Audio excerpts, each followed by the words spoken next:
from the Shangolowe mine in the Katanga Copper Crescent. These were a sensation of the shows in the 90s, the barats from Shangolowe.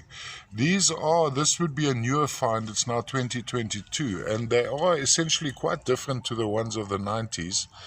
The crystals on average are not as big as the ones from the 90s, but the color is rather different. The ones from the 90s were almost a blue, a green-gray, if that's a good definition, where these are more gem, almost going onto the green.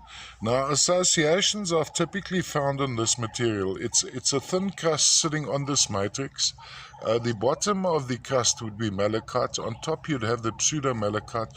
Of course, dusting that would be the tiny barite crystals, a whole lawn of the barite crystals. And then also association, the black material here would be heterogenite as an underlayer.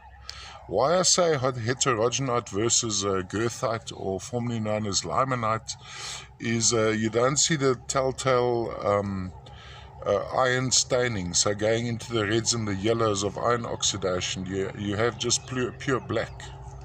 Matrix at the back, young dolomite going into a compacted clay.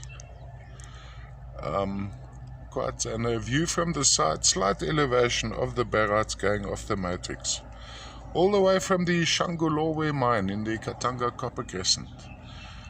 Barite, malachite, a thin crust lying on this matrix.